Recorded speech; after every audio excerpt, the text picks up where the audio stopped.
Imagine running for your life. You're exhausted, desperate, pursued from all sides, and you finally reach this raging river, and you have absolutely no way to cross. Right. Just then, a smiling fox approaches and offers you a ride on his back.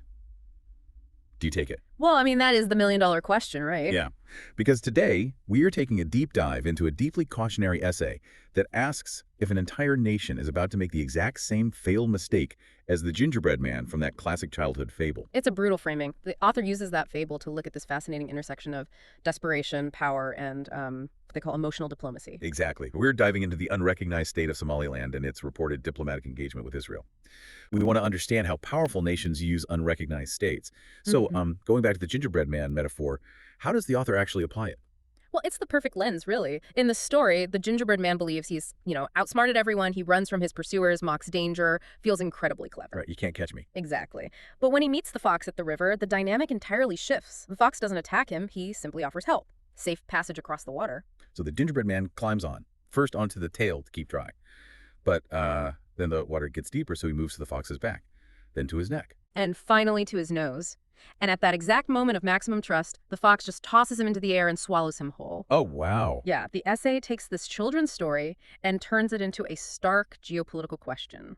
Is Somaliland climbing onto the fox? And the catalyst for asking that question stems from some very specific recent reports, right? We're talking about news of Somaliland's President Abdurrahman Iro visiting Israel. Yes. And along with that visit, there are these really serious discussions about opening a Somaliland embassy in Jerusalem. Which the author frames as part of a broader Abraham Accord-style alignment. Yeah. But before we get into the motives of the fox, we really need to understand the gingerbread man's desperation here. Yeah, you have to look at why the mere prospect of this deal is so intoxicating for Hargeisa, which is the capital of Somaliland. Right. Why is it so intoxicating? Well, to understand that, you have to look at the last 3 decades of their history. Somaliland operates in this bizarre diplomatic twilight zone. Like a ghost state. Pretty much. I mean, they declared independence from Somalia back in 1991. They have their own functioning institutions, their own currency, a central bank, a military. And they hold democratic elections, right? Yeah. Which is super rare in that region. Exactly. Relatively stable elections in a region where state collapse is notoriously common. Yet, if you look at an official United Nations map, they don't exist. They are completely invisible on the official international stage. Just imagine building a functioning society for over 30 years, issuing passports to your citizens, and having the vast majority of the world reject those passports at the border. Just because your state is considered a legal fiction, that is a heavy generational trauma. Absolutely. It's a deep, deep wound. I think anyone listening can relate to that feeling of seeking desperate validation on a personal level. For sure. Imagine you've been doing the grueling work of an executive at your company for 30 years, but your official title is still intern, your desk is in a supply closet, and you're entirely ignored by the higher-ups. That's a great way to put it. And then one day, the most powerful CEO in the industry invites you to sit at the VIP table. You'd be so thrilled by the optics of belonging, you probably wouldn't even read the contract they're asking you to sign. Right. That analogy captures the author's primary concern beautifully. The essay warns that a population starved of recognition becomes, well, incredibly vulnerable. Vulnerable to anyone offering the mere appearance of statehood. Exactly. The text describes the imagery so vividly. Flags raised high, red carpets rolled out, motorcades gliding through foreign streets. It's all about the feeling. Yes.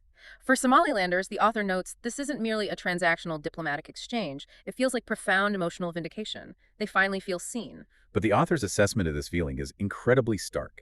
And I want to maintain their exact tone here. They write, and this is a direct quote, "Optics are not strategy. Flattery is not sovereignty. A red carpet can also be a conveyor belt." Man, that is the core warning of the entire piece. A people desperate for dignity will confuse a photo opportunity with actual structural safety. But, okay, if a red carpet is actually a conveyor belt, we have to wonder who is operating the machinery at the other end. Right. Israel isn't offering this validation out of charity. Exactly. What does the fox actually get out of this deal? Well, states act from concrete interest, not sentiment. And Somaliland offers Israel something incredibly valuable. Which is? Strategic real estate. They are in one of the most volatile and vital neighborhoods on Earth. We are talking about proximity to the Gulf of Aden, the Red Sea Corridor, Yemen, Djibouti, and Ethiopia. Let's focus on one specific geographic term the text brings up, Bab el-Mandeb. Yeah. For the listener who might not be looking at a map right now, what is that and why does Israel care about it? So Bab el-Mandeb is an incredibly narrow strait. It's only about 20 miles wide in some places, and it acts as the southern gateway to the Red Sea. Okay. Nearly 10% of all global seaborne trade and a massive amount of the world's petroleum passes through that tiny choke point on its way to the Suez Canal. Wow. 10% of the whole world's trade. Yeah. So if you control access or have a strong military presence there, you essentially have a hand on the valve of global shipping. So by having a foothold in Somaliland, Israel isn't just getting, like, a parking spot for boats. Not at all. They get a forward operating base. They gain proximity to Yemen, which is crucial given the recent history of Houthi rebel attacks on international shipping. Oh, right, the Houthis. Exactly. It gives Israel a listening post to intercept communications, gather intelligence, and project naval power far beyond their own borders. And it allows them to insert themselves deeper into Horn of Africa politics. Giving them leverage over nations like Somalia, Turkey, and Egypt. Okay. But you mentioned earlier that the author calls this an Abraham Accord-style alignment. Right. I hear that term a lot in the news. Yeah. But how does it actually function as a diplomatic blueprint in this specific scenario? Well, the Abraham Accords were a series of treaties initiated a few years ago where several Arab nations normalized diplomatic relations with Israel. The underlying blueprint of those accords was essentially bypassing the traditional decades-old prerequisite. The idea used to be that Palestinian statehood had to be resolved before Arab nations would deal with Israel. But the Accords changed that. Yeah, it was a shift toward raw, pragmatic self-interest. Trade, technology, and security alliances took precedence over historical solidarity.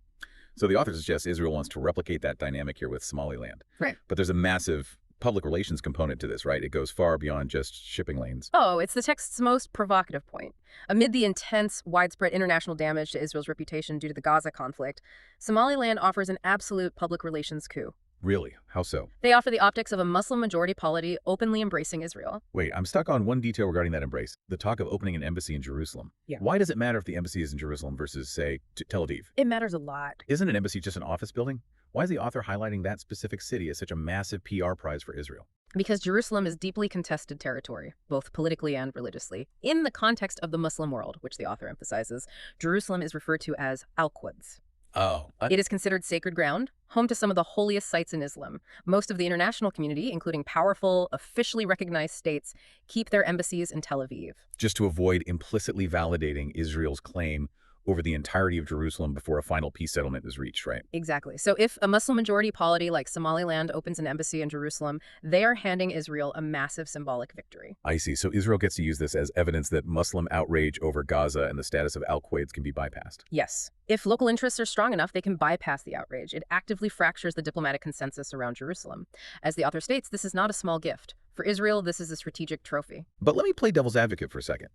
If you're listening to this and thinking, well, diplomacy is usually transactional, why doesn't Somaliland just sign the deal, take the win, and figure out the consequences later? Survival is survival, right? Yeah, exactly. I mean, if Israel gets strategic leverage and a PR victory, and Somaliland gets the recognition it desperately wants, isn't that just a classic win-win? Why is the author so alarmed? The author answers that by relentlessly examining the imbalance of that trade.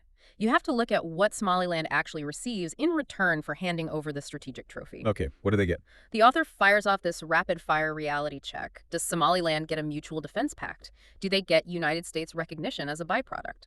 I'm guessing the answer is no. Does it secure African Union or Arab League acceptance? Not only is it no, but the author also asks if this deal brings an investment at a scale that fundamentally transforms their economy. Or gives them control over their disputed borders. Exactly. The reality is that a photo op is not a policy. If Somaliland isn't securing hard structural guarantees like massive World Bank loans, IMF access, or a binding military alliance, then they are trading long-term safety for short-term emotional theater. Wow. So real sovereignty isn't measured by the warmth of a foreign president's handshake. Nope. It's measured by your nation's capacity to absorb the consequences of that handshake. That's beautifully put. And the text draws a fascinating comparison here. Geopolitical analysts frequently look at Somaliland's deepwater ports, their internal discipline, and their ambition, and they call Hargeisa a Singapore in waiting. A Singapore in waiting, I've actually heard that. It's a very seductive narrative. Very seductive. The idea is that Singapore survived as a tiny city-state surrounded by larger, suspicious neighbors by making tough, pragmatic alliances. So the argument would be, we are just following the Singapore playbook by aligning with a powerful tech and military hub like Israel. Right. But the author sharply dismantles that comparison. Singapore did not succeed by simply renting its geography out to the highest bidder. Or becoming a platform for another state's regional agenda. Exactly. Singapore built ironclad institutions, enforced intense social cohesion, and utilized ruthless diplomatic pragmatism to make themselves economically indispensable to the entire world. They maintained a strategic balance. They didn't tie their entire survival to the public relations needs of a single, highly controversial patron. Singapore never confused symbolic validation with structural transformation. The author's conclusion here is incredibly blunt. What do they say? The danger is not that Somaliland becomes the Singapore of the Horn of Africa. The danger is that it becomes lunch. Lunch. Lunch for a state that needs a foothold on its coast. Lunch for a state that needs Muslim optics to counter global criticism. Oh. Lunch for a state that wants a Red Sea card, which can flatter Hargeisa today and completely discard it tomorrow if the geopolitical price becomes inconvenient. But, being discarded tomorrow is a future risk. What strikes me is that the author also highlights immediate active dangers caused by this alliance happening right now. Oh, absolutely. The risks aren't just in the future. Let's look at the external geopolitical battlefield first. How do Somaliland's neighbors react to this? Well, this brings us squarely back to the Gaza context and the issue of Al-Quds. The author insists this cannot be ignored or wished away by Somaliland's politicians. Right. Across much of the Muslim world, Israel is not currently viewed as just an ordinary diplomatic partner. It is viewed through visceral, daily images of mass death, famine, displacement, and siege. But Somaliland might think to itself, look, our cause is entirely separate from the Middle East. We are just a Horn of Africa state trying to secure our own survival and get our passports recognized. Sure, strategically, Hargeisa might believe their cause is separate, but emotionally and politically, the author warns that perception is the only reality that matters. Because in geopolitics, perception is often the battlefield itself. Exactly. By embracing Israel so publicly, and especially by flirting with Jerusalem as an embassy site, Somaliland will be perceived as selling sacred ground for political table scraps. Whether they believe that accusation is fair or not, it's going to stick. And it becomes a highly potent political weapon. This perceived betrayal could provoke severe diplomatic or economic retaliation from Egypt, Turkey, Djibouti, or the broader Arab League. That's terrifying for an isolated state. Furthermore, the author points out that this narrative provides a massive, unearned gift to armed groups in the region. They can easily weaponize this alliance as a recruitment tool. So Somaliland risks painting a target on its own back, turning itself into a symbol in a much larger, much more dangerous conflict that it cannot control. Yeah, exactly. Which leads directly into what I consider the most insidious threat outlined in the essay, the internal danger. The author talks about emotional blackmail happening within Somaliland's own borders. Yeah, the domestic fallout. Break down how a foreign policy decision threatens their internal stability. You have to remember that Somaliland is not a political monolith. It is a complex polity built on a very fragile consensus among different clans, with ongoing tensions and contested territories near its borders. The stability they have maintained for 30 years required intense, careful negotiation. The author warns that a highly polarizing relationship with a patron like Israel can instantly become a domestic purity test. Ah, I see. So supporters of the deal will stand up and say, if you oppose this embassy, you hate Somaliland. You are standing in the way of our international recognition. Precisely. And critics who merely want to ask practical questions about the risks will immediately be branded as traitors or accused of being secret loyalists to Somalia. Looking at this psychologically, that is a dangerous dynamic for any society to fall into. Very dangerous. When a government uses foreign policy as an emotional loyalty test against its own citizens, that is how societies stop thinking. A serious nation must be able to look at a massive geopolitical shift and ask hard questions. Right, like what are the guarantees? Exactly. What happens if our neighbors escalate militarily? What are we giving up? And they need to ask that without being accused of betrayal. Because asking those hard questions isn't anti-Somaliland. As the author implies, it is fiercely pro-Somaliland. It is the definition of protecting your sovereignty. Right. But as the text poetically notes, hunger can make a person eat poison if it is served on a golden plate. A society starving for recognition might silence its own best analysts just to keep the red carpet rolled out. So considering all these external threats and internal fault lines, what is the author's pragmatic prescription?